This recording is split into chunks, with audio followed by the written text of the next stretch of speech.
Le Boeing 737 MAX est autorisé à voler.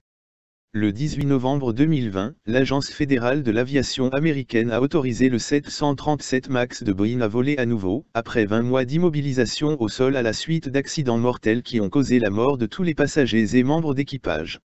Les enquêtes ont montré que le dysfonctionnement du MCAS était à l'origine des deux accidents. Alors, quelles sont les mises à jour effectuées par Boeing pour obtenir cette autorisation? D'ici et de là-bas chaîne. Des mises à jour majeures ont été effectuées sur le MCAS, ces mises à jour incluent 1. La fonction logicielle MCAS est requise pour fonctionner uniquement dans des conditions de vol inhabituelles.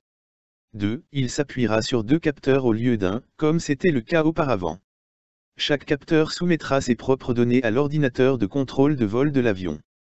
Les données seront comparées et le MCAS ne sera activé que si les 2 capteurs concordent. 3. Il ne s'activera qu'une seule fois. Dans les accidents survenus auparavant, le système s'est activé à plusieurs reprises en peu de temps, provoquant le crash des avions. 4. Il ne fournira jamais plus d'entrée que le pilote ne peut contrecarrer en utilisant la colonne de commande seule.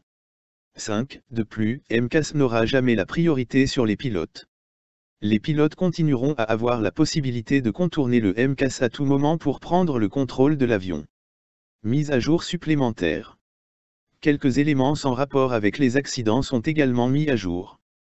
Il s'agit notamment de modifier certains câbles pour répondre aux exigences de la Federal Aviation Administration des États-Unis et d'installer 2 mises à jour logicielles supplémentaires.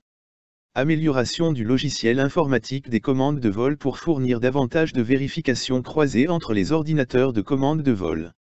Autres exigences. Fixer les points mentionnés ci-dessus ne suffit pas pour faire voler à nouveau l'avion. Les pilotes doivent suivre une formation sur simulateur, qui n'était pas requise lors de l'introduction de l'avion. Au cours de la formation, les pilotes suivront une suite de modules de formation qui leur permettront de mieux comprendre le système de commande de vol 737 MAX, y compris le MCAS, et les modifications connexes apportées au logiciel de l'avion.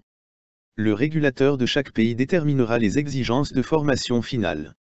Boeing n'a pas corrigé le déséquilibre physique dans l'avion en raison de l'utilisation de moteurs plus gros, il ne répare que les logiciels qui neutralisent cet effet inhabituel. Donc physiquement, l'avion est toujours en déséquilibre. D'ici et de là-bas chaîne. Le 737 MAX vole-t-il à nouveau dans le monde entier? Non, pas pour le moment, car la FAA a levé l'ordonnance de suspension des opérations du 737 MAX pour les compagnies aériennes sous sa juridiction, y compris celles aux États-Unis uniquement.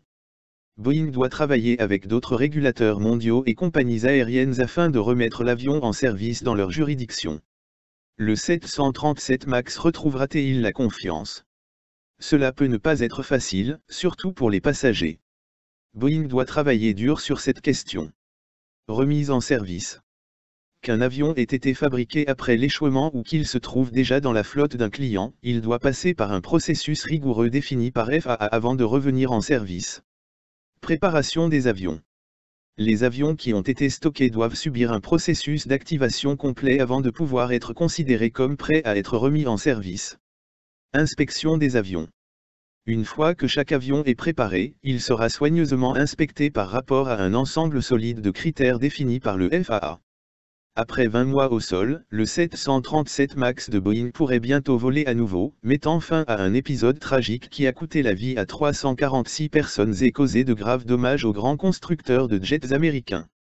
Regardez plus de vidéos de cette chaîne. D'ici et de là-bas chaîne.